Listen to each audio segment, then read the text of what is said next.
Hello, everybody. Welcome to I Love Snow Real Talk, your daily Olympic debrief. So, it's me again. My name is Matej Dolnik. I'm a passionate snowboarder and currently the admin for FIS Snowboard Racing. Maybe that's why I'm still here, because today we've got a snowboard cross focus special episode with two fantastic guests. First up, welcoming 2023 Junior World Champion rising star from Australia, joining us from Livigno. Fresh on competing of his first Olympic Games, Olympic James, James Johnstone. Hello. Hi, James. How are you? I'm very well, thank you. Very well. Had a nice day today, so got a lot to talk about, I think. Yeah.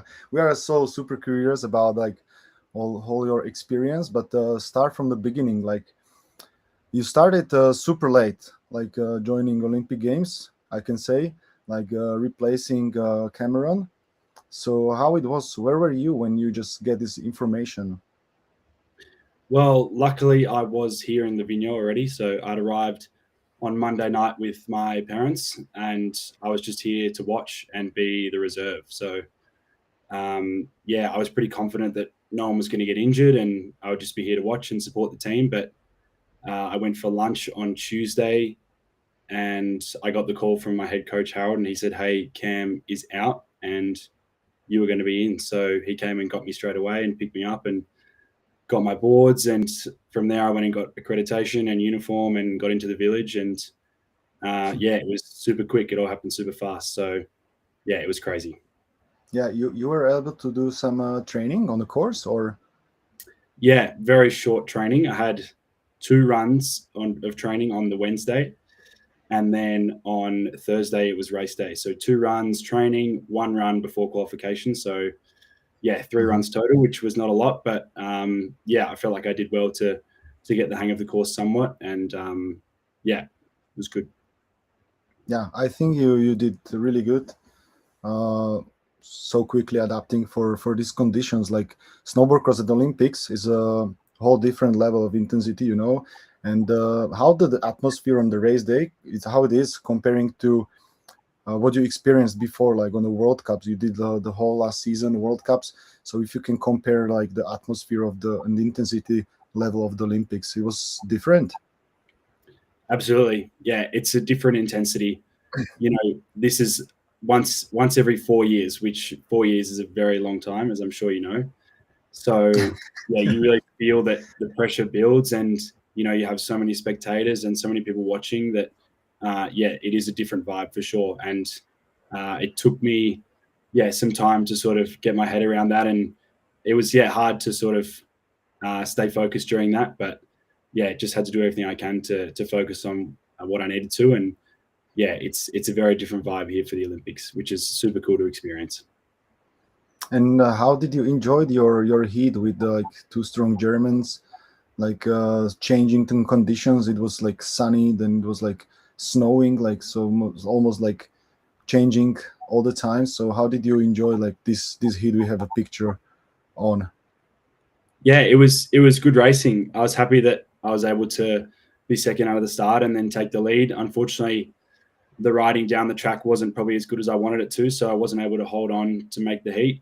But yeah, I really enjoyed myself, and it's nice to sort of show a bit of my skills and show some good riding, which yeah, I'm very happy about. But yeah, it's such a special experience to be able to compete here at the Olympics, and I'm so grateful to wear the green and gold and represent my country. It's something that I thought I would have to wait another 4 years for when I didn't get selected 3 weeks ago. So to be sitting here now, having competed and being an Olympian, is unreal, to be honest. Yeah, and it sounds great. When it was your first Olympic Games, and when you look back at the Milano Cortina, like and on the race, what moments, or maybe on whole like Olympics experience, what moments stand out as one you will carry with you for the rest of your career or rest of your life? It's tough to say because it's been such a short time, from learning that I was competing. So I think the moments that will stick with me is probably the lessons I learned on track. To be honest, it's a nice big track, and they've done well to provide a course that is challenging and it's difficult. So I think the things that I've learned about myself while trying to navigate a new track very quickly compared to the rest of the field that had 3 or 4 days more training than me is stuff that I can take with me. So yeah, a lot of learning in that regard. Nice. Thank you very much, James, for this intro. We'll join our next guest. We'll ask him a few questions, and then all three will look on the race, on the podium, and on the whole situation. What happened last 2 days on the snowboard cross course. So our next guest have 75 World Cup starts and competes on the highest level almost 2 decades. Earned 3 World Cup podiums and 1 victory, competing in Vancouver, Sochi, Pyeongchang, and he is 3 times German champion. Konstantin Schad. Welcome, Konsti. Are you here?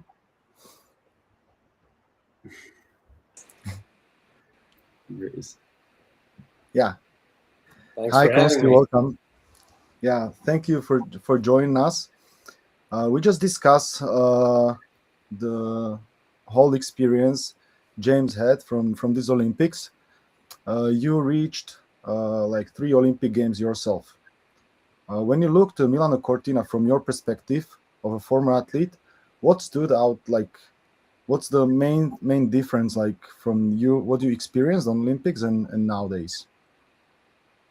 Well, I got to be in the Vancouver Olympics, which were just plain awesome. It was in a country that supported the whole thing from, like 100%. We were in the city. We were in Vancouver. Cypress Mountain was super close.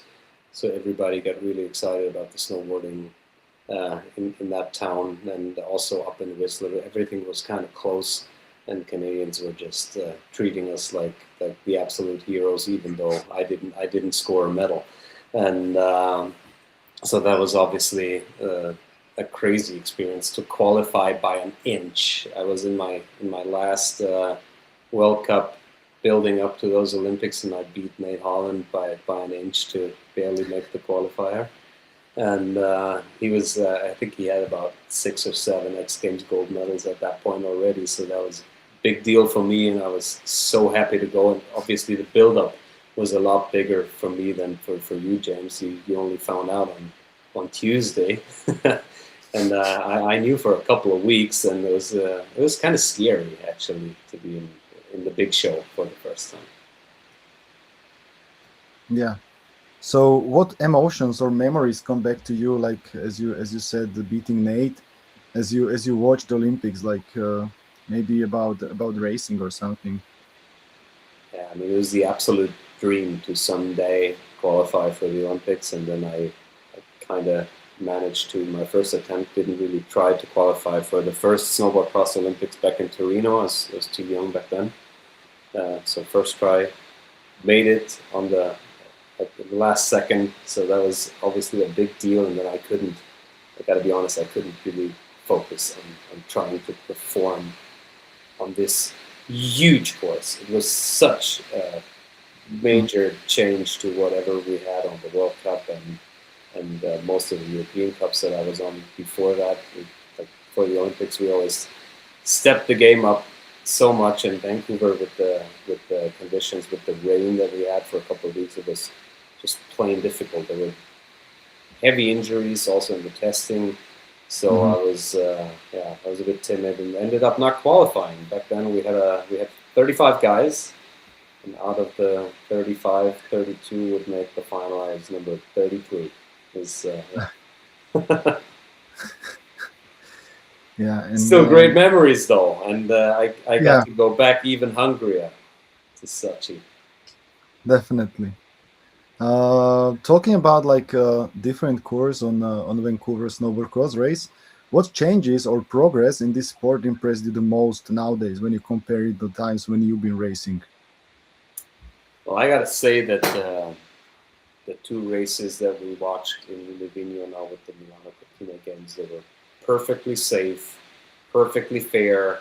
It was just plain good racing. There was nothing scary. Even the not trying to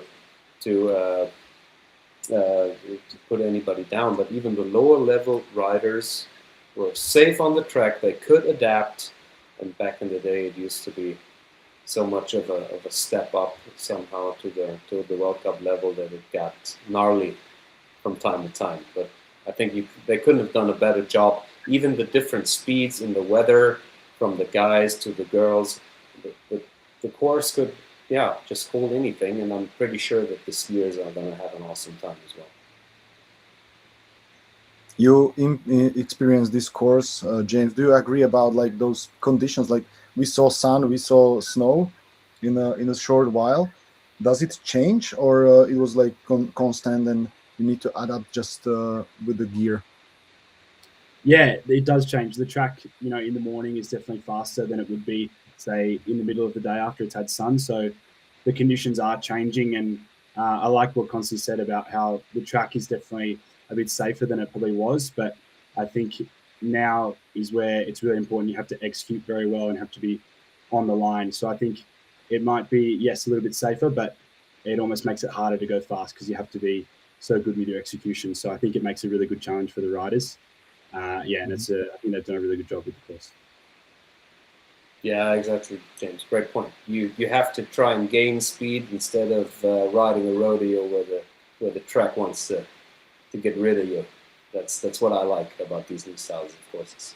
Exactly. Yeah. So let's move on to Milano Cortina races. Let's discuss what happened like last 2 days.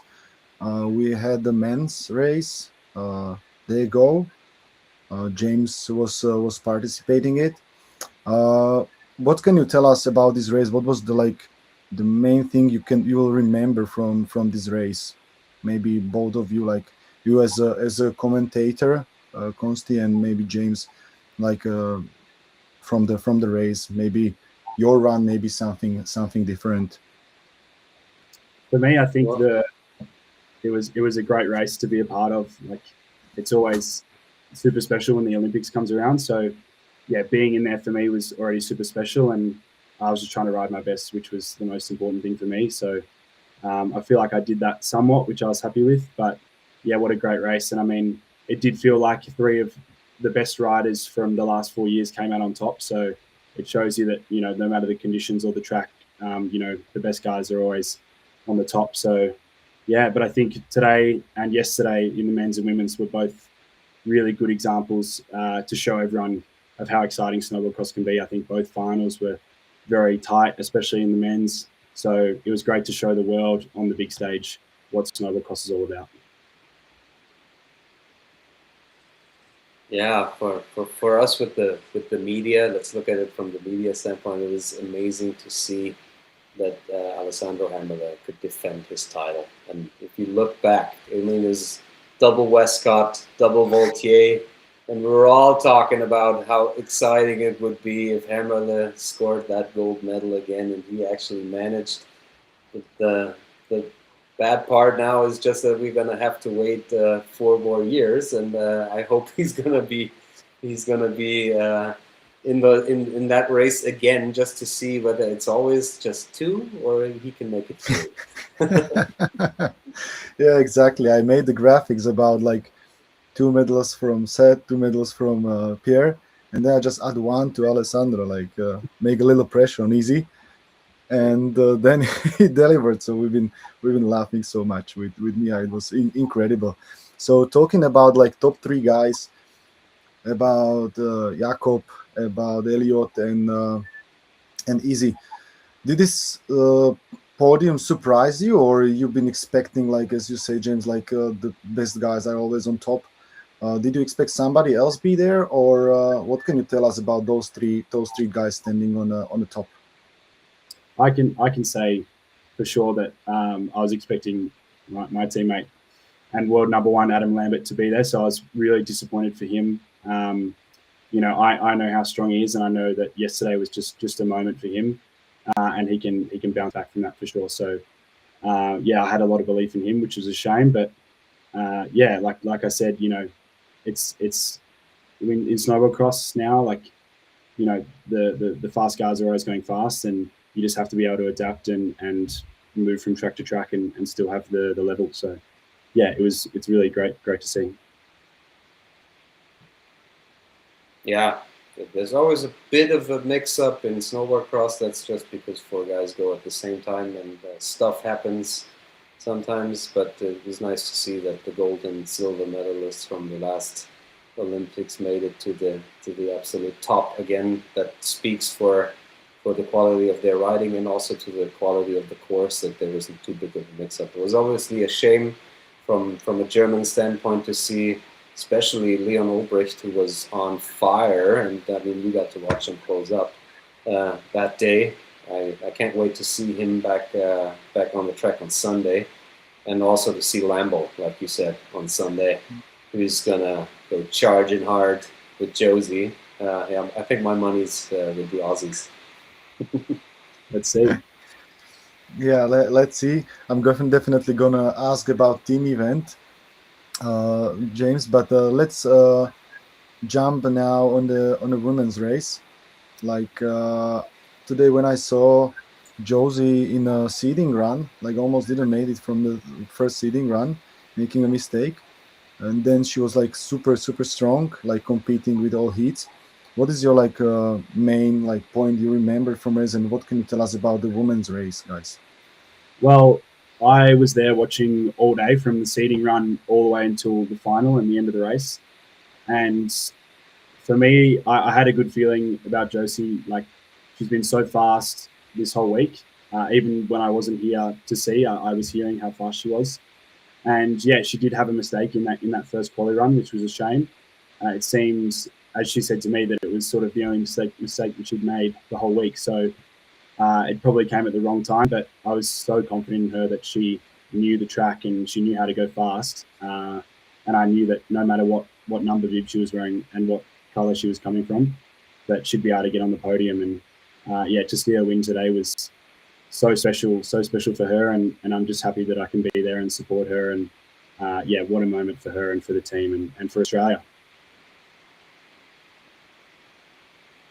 Yeah, it's so amazing to see her go the extra mile, always from, or especially in the final, from way left, having to work her way through the pack, not being scared at all, just super. I don't know if you say that with the girls, but super ballsy, how she took the race, and yeah, just amazing racing, and it got so close towards the finish line with Adamchikova, and she's got all this experience. If she's like breathing down your neck to be able to get it across the finish line like she did, it's just amazing. Yeah. Also Mika Moyoli with there in the heat with Noemi, like it was super strong, as you said. Like both finals were super cool, super good. It was so close until the finish line. So yeah, I really enjoyed the match. But James, we mentioned the team event. So you and Josie won the junior world title in 2023. So you already experienced like how it's to be on the big stage on the very top. Are we gonna see you competing also on a team event? And who's gonna be your partner? As Consti said, maybe 100% sure it's gonna be Lambo and Josie. So how it's looking? Look, I'm not going to say anything officially because it hasn't been announced yet. I was just trying. The decision is definitely coming very soon, so we'll see. But yeah, hopefully I'll be racing. I'm not sure who with. But yeah, we'd love the chance to get back on the track and hopefully fix a few things that I felt like I can do better, especially in those banks 3 and 4. I think there's some really difficult banks that I struggled on, so we'd love to be able to get the chance to get back in there and show that I can ride them well. So yeah, we'll see. But no matter what, I think Australia will definitely be in the contest on Sunday. I think it's going to be good racing, and we've showed that we have very strong men and women, and we're a strong team. So I think we'll be one to watch out for sure.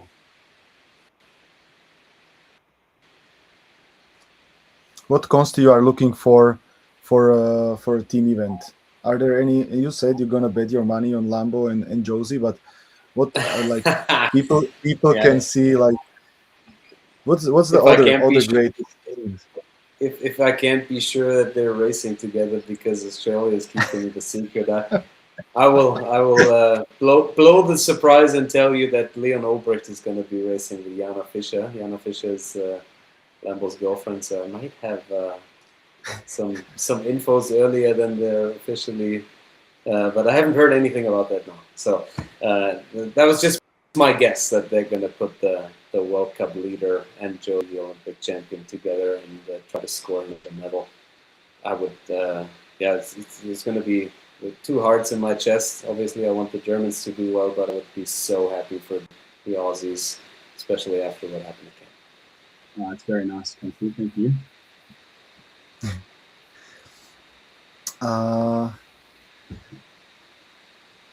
You have a super strong team in Australia. I would say, like a lot of youngsters, a lot of young athletes. What does this mean, like for whole Australia? Like seeing Josie on the top, like with all the young athletes. Like, how are you doing this? Because Josie is still like 23 years old, so she's gonna be competing for such a long time.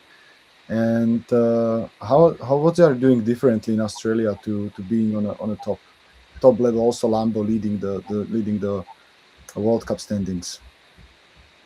I think coming from Australia, I think it's hard for us to be on snow when we're younger, and I think we make up for that a lot in our national teams. We're spending 8-9 months away from home during the year, and that's over here in Europe competing, and then at home training in the winter.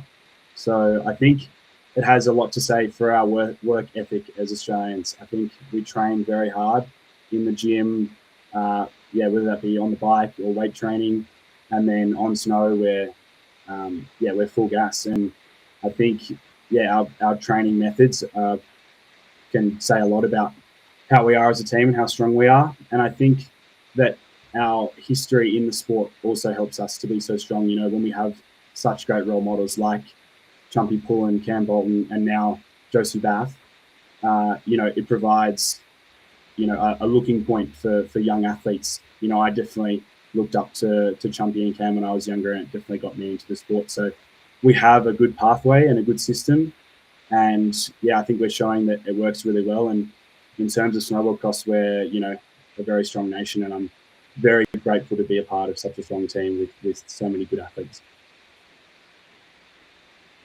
When we are talking about role model, I have another question for you, Konsti, about Nick Baumgartner.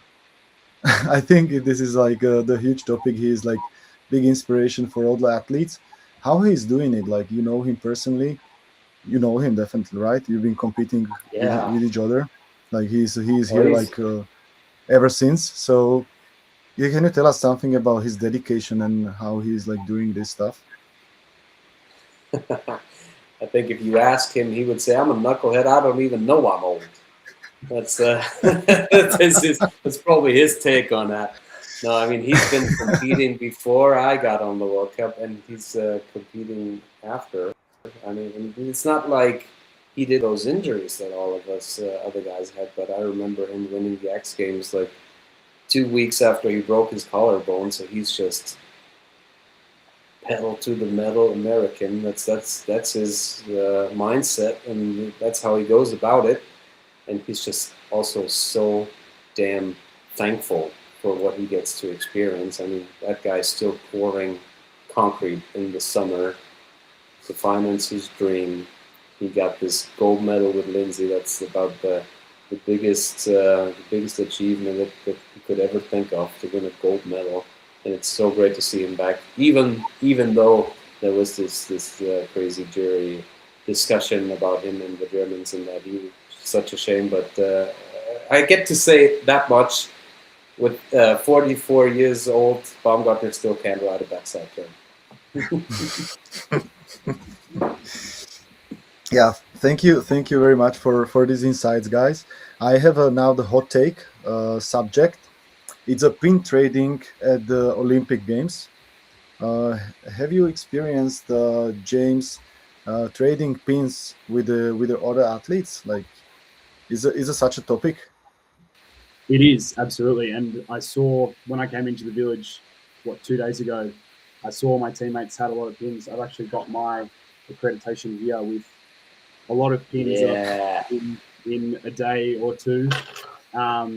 Yeah, it was something I felt like I had to sort of rush to catch up to everyone. But yeah, it's super cool. I think it's a nice little thing that you get to experience as an Olympic athlete. There's a few different things like this within the village that yeah, just make the experience even more special and stuff that you wouldn't know about unless you had the opportunity to be here. So yeah, I'm so grateful that I can experience this, and the pin trading is, you know, something that I can keep and you know, make sure I'll never forget this experience. That's for sure.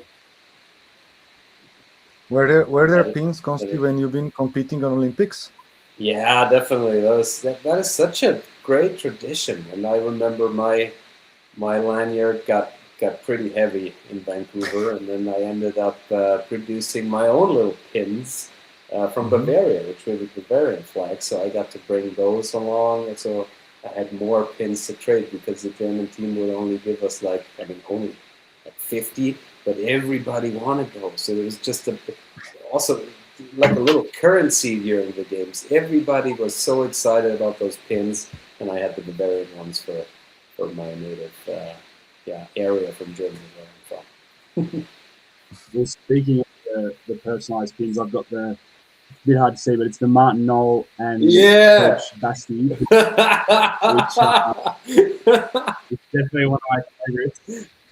Martin gave me that today, but yeah, it's such a cool tradition. I think constantly for the next, well, hopefully for the next one, I might have to make some pins of my own. Yeah, but what a special thing to be a part of. Do that, man. This is the best. You need like 200, 300 pins at least if you go in the next game.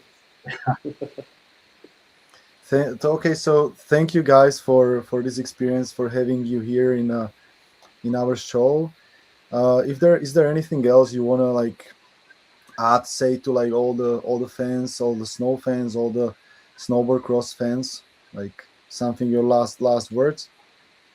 So I grabbed the last For me, words since I've yeah, been doing that all day in the broadcasting. I think those two races showed how great snowboard cross is, big, how great the sport has evolved. It's just plain pure racing. It speaks for itself. Everybody gets to see it on this big stage. Sunday's gonna be another banger, and I'm really, really glad for FIS to be supporting it like they have for the last couple of years, and it's gonna be here. I think it's here to stay, right? Yeah, for sure. And James, your yeah, I your think your last words? yeah, from me, I really like what Constantly said. Like, yeah, FIS have done such a good job supporting. Yeah, to see the sport grow like it has is super special, and I love that. You know, the sport's developing and it can see a clear future, which is really nice. But yeah, from me, thanks to FIS and thanks to, you know, the Olympics, I guess. And I want to give a shout out, especially today, to Josie Baff, because I think she showed everyone, you know, how good of a rider she is, and showed some real racecraft today. And yeah, what an amazing moment for Australia, and so glad that I was able to be there to watch. But yeah, thanks to everyone. So big thank you, James Johnstone, Olympian. Uh, get well soon, Cameron. This is, I think, message from all three of us. Like, we are thinking of you, sending some love. And thank you, Consti, for having you here. Such a legend, such an expert. So it was a really pleasure talking with you guys. James, enjoy the rest of Olympic Games. Enjoy the team event. Maybe we'll see. Let's see. And we will both, like all me and Consti, will enjoy watching team event from the stream. So, and we'll be cheering for you. Hopefully, definitely. Yeah, thank you very much. Thank you. Thanks Thank you, for guys. having me. See you around, guys. Thank Cheers. you. Okay, so it looks like I'm here all by myself. So now it's the time to talk about the other disciplines we had today and we had yesterday evening. So, as I mentioned yesterday, we had a cross country event, and it's not a surprise that Klæbo won it. And as I said, maybe some French athlete will go in the middle of a Norwegian. So it was Deloche who stuck in between Klebo and Hedegaard. So it was intense race, but I'm more like snowboard cross athlete, so definitely the athlete expert. So definitely go and watched it. And the special thing happened also in the half pipe yesterday evening.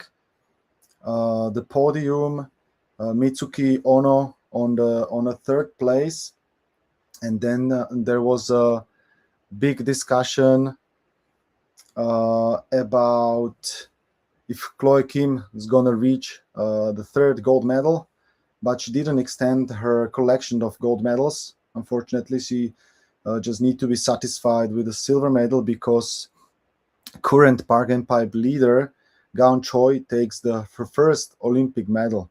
So it was like a great show yesterday in the half pipe, and we will see what today's half pipe brings us. Talking about a program for today and for tomorrow, we have some schedule for you as well. So we are starting tomorrow, as I said, today with the finals of half pipe men. So stay tuned today as well. It's gonna be a big show. Like we will see. We will see if Scotty James can take the gold medal, and also bigger expert Valentino Guseli if he can reach some medals as well. And tomorrow, 10 a.m. Alpine skiing men, giant slalom first run. Then we've got freestyle skiing dual moguls, 10:30 women. At 12, cross country women. It's a relay, 4 times 7.5 kilometers. At the 1:30, we have a second run of a giant slalom men, and then we will end the day with 6:45 with a large hill ski jumping man. So that's the program for tomorrow, and thank you for joining today. I hope it was great. We had the 2 great guests, James and Consti, so I hope you enjoyed it. And stay tuned, watch the Olympics, love snow, love competing. Maybe see you next time, and have a great day.